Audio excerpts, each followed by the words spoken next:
Ancient walls and towers, for this is one of the world's most ancient cities, which now has motorways in its midst. Pathé Pictorial's magic carpet has never taken you to a place where a magic carpet was more appropriate. And whether it's a jet aircraft flying high over Istanbul, giving you a cloudy, lofty view of the mystery city of mosques, or a helicopter carpet at minaret height, you drink the magic in. The Santa Sofia Mosque, once a Christian church and now a museum, always makes you feel, even when your feet are on the ground, that you yourself are up in the air.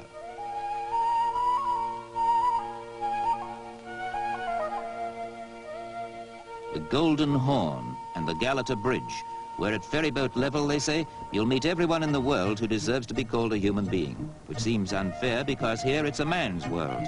Women are mostly veiled or hidden away. This is the gateway to Asia. This is Europe's last tentative outpost. It shows its ambivalence mainly by male predominance. But Istanbul largely consists of exciting waterways.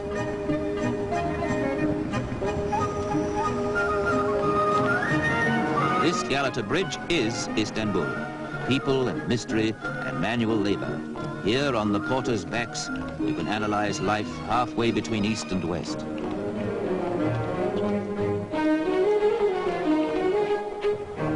You'll learn the secret of this strange place as readily from the pelican as you will from its mysterious but most hospitable inhabitants. Halfway house life, Europe and Asia. And a really lovely thing, sweet, fresh fish.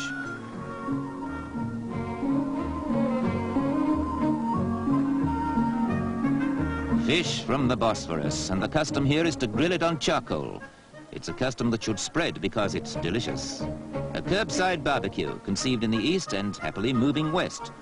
Go on, just dig your teeth into that bit of succulence.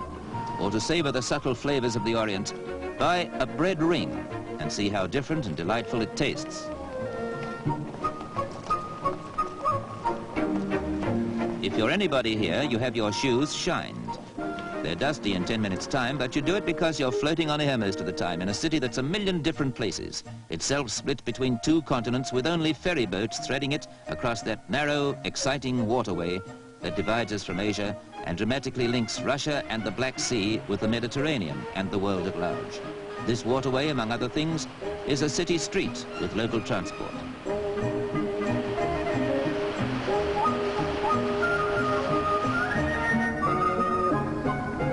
What a mix-up of an ancient and a modern city it is. What a smoky beacon at the crossroads of east and west and north and south. What a fascinating series of contradictions and enigmas. Mosques like this crumbled here in earthquakes, and wooden houses were built by Sultan's command to resist such destruction. From on high you can see the hybrid results because some huddled streets survived, while fire in turn cleared acres of wooden buildings for these bold new concepts. Istanbul is a patchwork quilt on the shores of a waterway even more fascinating than it is itself.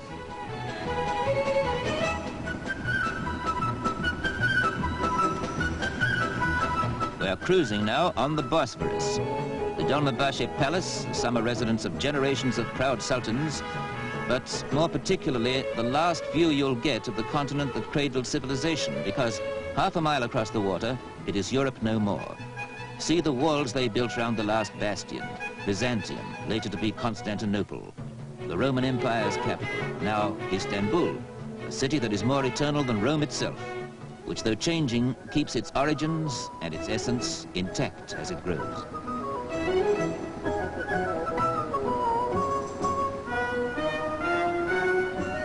This is all part and parcel of Istanbul, perhaps the loveliest and certainly the laziest part. For Istanbul has now stretched out to occupy the whole 17-mile length of this fisherman's paradise. And look, those fish are still alive.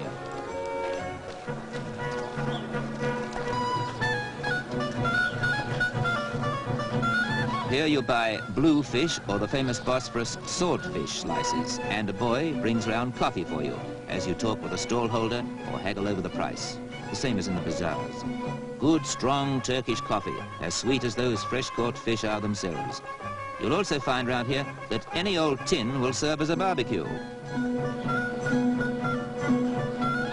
This scene could be on the Cornish coast or somewhere remote, and it's hard to believe it's part of a sprawling city that the Crusaders knew, a a strategic point on the map of the world, besieged in turn by Goths and Huns, Slavs and Arabs, and finally captured 500 years ago when this castle was built by the Turkish Sultan Mohammed the Conqueror. This was the stronghold from which he first attacked and then defended the city that he made the capital of the Ottoman Empire.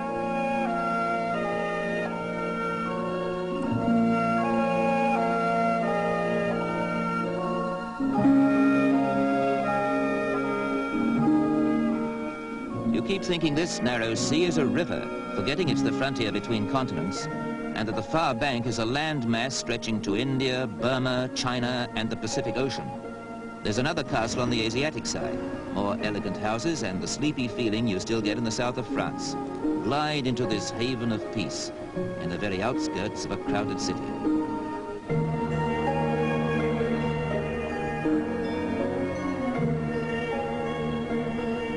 At intervals, you will hear the call of prayer to remind you that you're in a land of mosques and minarets. And at intervals, you'll hear the siren of a ship bound for the Black Sea, which is barely 5 miles away. For the rest, you might easily be on the Riviera, with its gay hotels and cafes in the sun. Istanbul and the Bosphorus have all this.